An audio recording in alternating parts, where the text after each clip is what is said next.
These are the 5 reasons the Mavericks will beat the Celtics. First, the Mavericks' potent offense. With the additions of PJ Washington and Daniel Gafford at the trade deadline, not only did Dallas become a top 5 defense, but the offense also improved. And Gafford in particular has a lot to do with that. Here with the Wolves season on the line, Rudy Gobert is in a drop coverage and actually does a good job here at covering both Luka and Gafford. Against Gobert, tailed by McDaniels.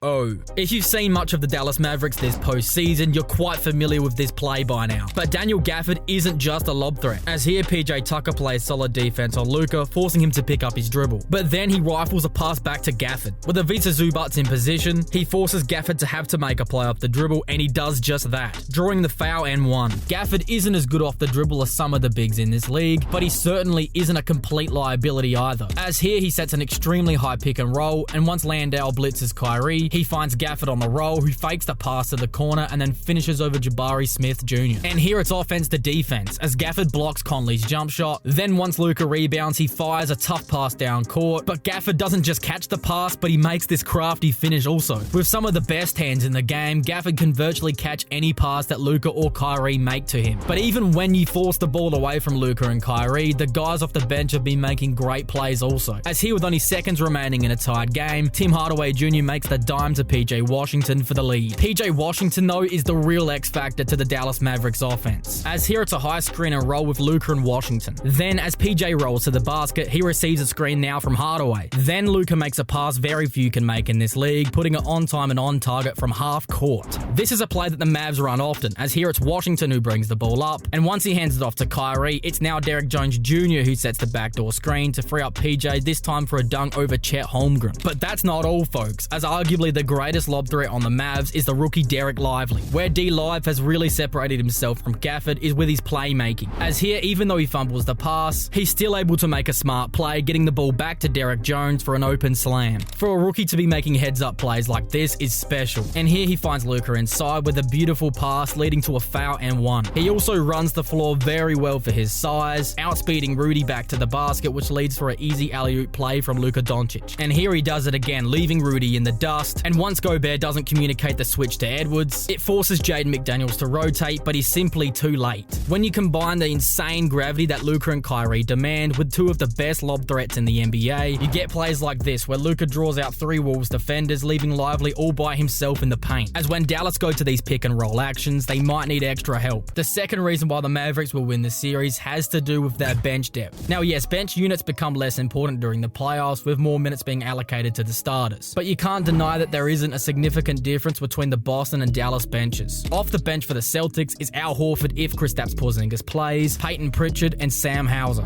Fine players, but they aren't Derek Lively, Jaden Hardy, Josh Green, Dante Exum, Maxi Kleber, or Tim Hardaway Jr. Jaden Hardy especially was particularly impactful, as he saw very few minutes until the conference finals, but once given the opportunity, he delivered, averaging 7 points on 53% shooting and making 60% of his threes in only 10 minutes a night. With that kind of production off the bench, Boston will either have to play their starters extended minutes, which will give the Mavericks an upper hand late in games, or play their significantly worse bench unit and risk the Mavericks building leads when their starters are off the floor. And with the Mavericks staggering Luka and Kyrie's minutes, there's always an all-NBA caliber point guard on the floor, putting the Celtics starters under a lot of pressure to perform. The third reason that Luka is winning his first championship is the Mavericks defense. Now yes, in my Celtics video, I gave a reason for Boston winning the series because of their defense, but the truth is that the Dallas Mavericks have an elite defense also. Many look at the Mavericks and just assume that it's the offense that gets them there, but even in 2022 when they made the Western Conference Finals, it was the defense that they hung their hat on. But when you look at these matchups across the board, it's going to be a very difficult series for both teams, as if you're looking at it from a Celtics point of view, they have 4 talented defenders who could hold their own if switched onto Luka or Kyrie, but meanwhile for Dallas, they have 2 defenders that they can put on Tatum and Brown. But in this video, we're looking at the Dallas point of view, which is a good one. If you haven't noticed, PJ Washington is actually a very good one-on-one defender, as he's quick for his size and battles hard off the ball, which will be key when defending Jayson Tatum. Here, PJ Washington denies Cat the ball, so Gobert sets a screen to free up Karl Anthony Towns for a 3. But miraculously, PJ still manages to fight over the screen and block the shot.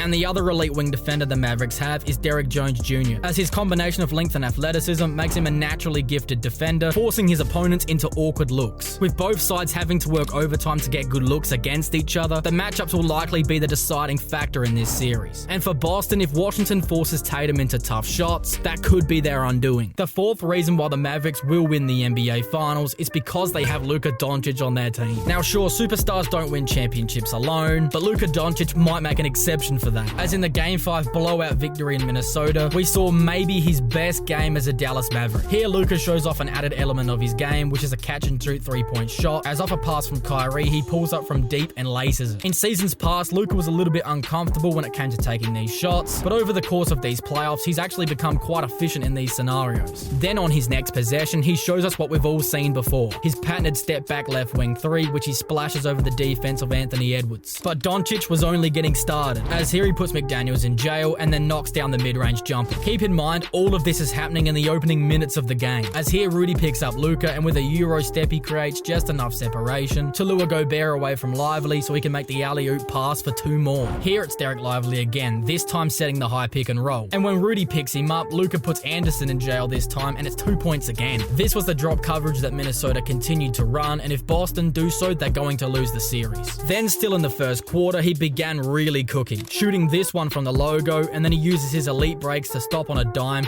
and pull another heat check 3, which was good again. When Luka gets into this kind of zone, all you can do is shake his hand. Luka Doncic is good enough to win a game all by himself for the Mavericks, as he outscored Minnesota in the first quarter all by himself. And that's still not even taking into consideration how good Kyrie Irving has been for Dallas, as he has truly stepped up to become arguably the best second option in the NBA. If you look at the top players in the series, the Mavericks undoubtedly have the best player, with Luka, then Tatum, but at 3, I'm taking Kyrie Irving over Jaylen Brown. With 2 of the best players in the series, it comes to a point where it doesn't matter how connected a team is, as if you have 2 of the best tough shot makers the game has ever seen, they could seriously win you a series all by themselves if they get going. And the 5th and final reason that the Dallas Mavericks are going to beat the Boston Celtics has to do with pressure. In seasons past, we've seen the Boston Celtics buckle when the pressure gets high. And for Dallas, they virtually have no pressure coming into this series, as they haven't even been together for a full season yet. But for Boston, it's the opposite story, as they are still without a championship in the Jayson Tatum, Jaylen Brown era, as 5 trips to the Eastern Conference Finals has resulted in 0 championships. Tatum has been labelled as a playoff choker and not a superstar by the media, which in my opinion is a little harsh, but still without a ring, the pressure is at an all-time high for Jayson Tatum and the Celtics. If Luka wins this series, he cements himself as the best player in the NBA today and puts himself well on the way to not only becoming the greatest Dallas Maverick of all time, but also one of the best players the NBA has ever seen, winning a championship before Michael Jordan or LeBron James ever did, at the age of 25. At the end of my Celtics video, I said I was picking Boston in 6 or 7, and my opinion has not changed, but I do believe that the Mavericks have what it takes to win this series, and I wouldn't be shocked in the slightest if they do. So if you had $1 million on the NBA Finals, who would you pick? Let me know in the comments below.